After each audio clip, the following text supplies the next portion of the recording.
Chapter 30, Episode 8, Story Time. I'll be perfectly honest, it took far less time to produce this chapter than I did the previous. I am so sorry about that. It took a couple of hours for us to get here to the hospital, but we eventually made it. As quickly as society advanced in cyber Air Force, getting someone to a hospital under any emergency circumstance is still something of a headache, which is where most of that time was spent. I had already removed my armor, so the only reason the four of us got any looks was because of the person we were here for to begin with.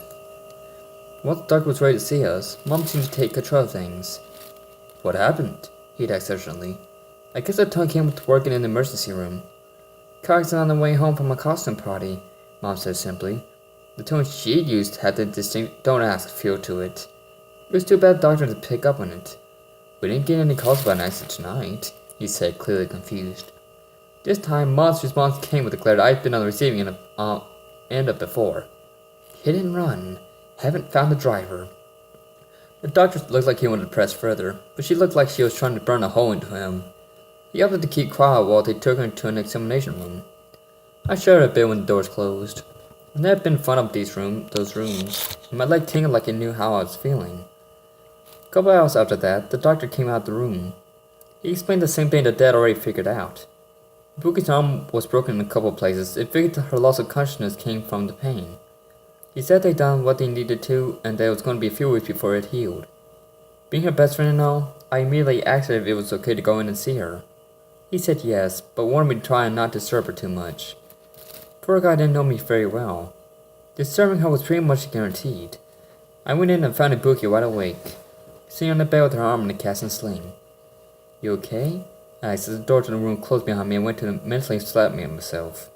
The first thing I had to say to her was an absolutely stupid question. Bookie, not being beat as usual, lifted her covered arm and looked at it. "Yep, totally fine. Nothing wrong here." I hung my head. "I'm sorry. You don't need to apologize for anything." The heck I didn't. But it's my fault you got hurt like this. If I'd kept my eyes on what was going on instead of... Maybe... But if I remember, you were wearing a set of armor that would have protected you. I wouldn't have tried to tackle you and it wouldn't have gotten hurt." She had a point, but it didn't make me feel much better about myself. About it. My best friend was badly injured thanks to the battle she'd gotten involved in. I took a breath. "So then this makes things a bit easier to say." Ibuki raised an eyebrow. He didn't take a chance to figure out what she was thinking. "From now on, I'd prefer you not try and get involved with these fights anymore." "Oh, heck no," was the immediate response. You don't get to sit there and tell me not to get involved with your work when I saved your hide to begin with." My hand came to meet with my face. She just wasn't gonna make this talk easy. "But you just said, I don't care what I just said," Ibuki snapped.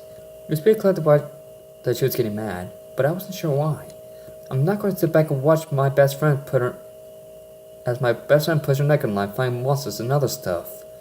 "I can't handle myself, Ibuki," I said. "Yeah, just like you did today." She took a breath to calm down. "Look, I'll be honest, I don't think you know what you're getting yourself into." For some reason, her statement didn't sit too well with me. "And you do?" "No, and that's the problem." Some of the anger faded, but that didn't make her expression any less serious. "When did you start this whole superhero thing?" I shrugged. "I don't know. A few days ago." "And who convinced you that being a superhero was a good idea for someone your age?" "Convinced? Nobody convinced me of anything.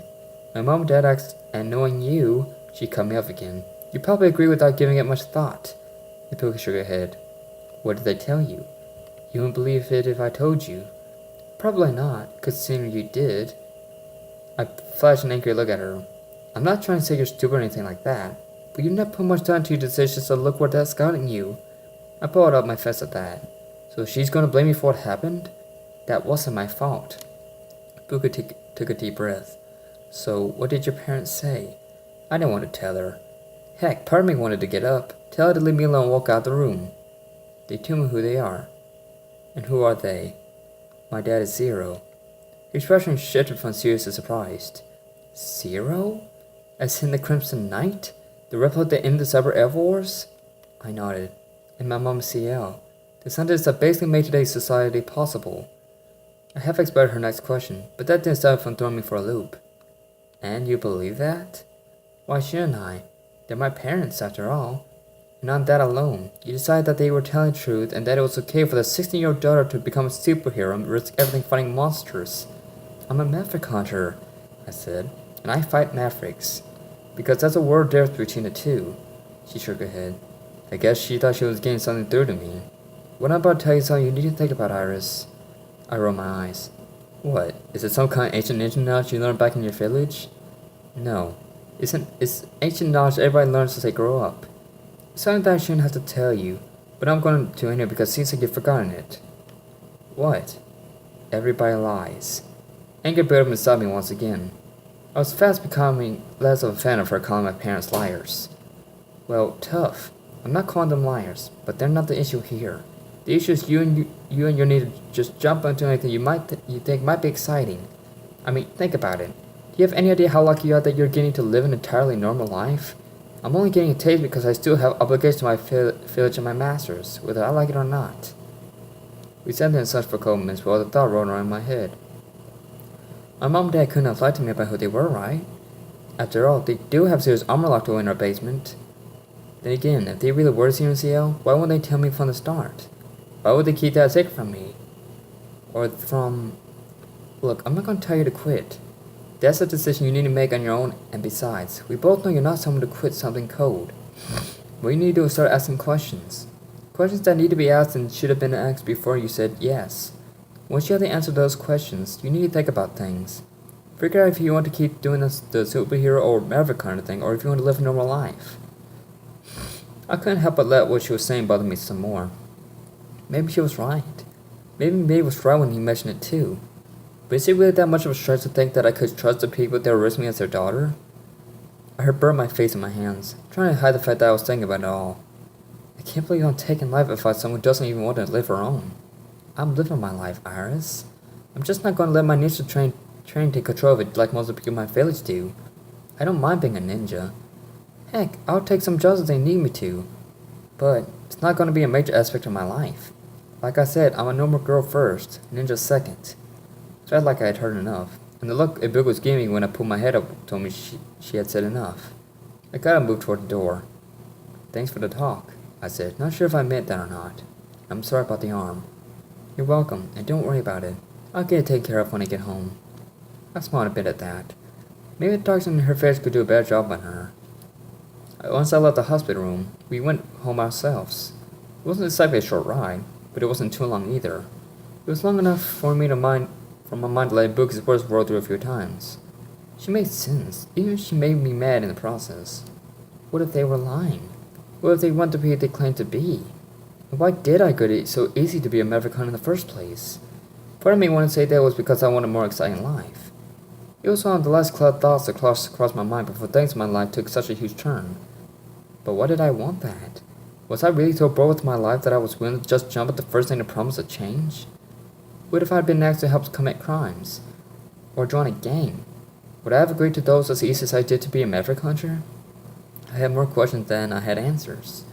Not very hard when the only answer I did have was questionable at best. First things came first though. I had to figure out a way to tell if you and Inkuji Sakamoto really were CNCL. Ideas about how to do that came and went, but nothing sounded good. I had finally settled on a really check idea when we made it home. It was at that point that Dad, who had been as quiet as me on the way, decided to say something. Something wrong, Iris? I shook my head. No, not really. Why? I've been keeping an eye on you. You've been lost and thought the whole ride home. Something's bugging you. The crowd came to a stop and opened the door. A little, but it's not something I want to talk about right now. Mom, who was quiet too, jumped in. Iris, you know you can talk to us about anything if you need to. Could I? I know, but I really don't want to talk about it right now. Dad sighed. He really wanted to know what was bothering me. Alright, just know that we're here for you. With that, the three of us silently made our way back into the house. My plan was to pick my moment before acting trying to confront them. But the saying about the best laid plans applied to the situation. I was the last one through the door. As soon as it closed and locked behind me, I spoke. Tell me the truth. That caught Mom and Dad off guard. They both turned to me with confused looks on their faces. Who are you two? Ibuga was right. I act on my impulses too much.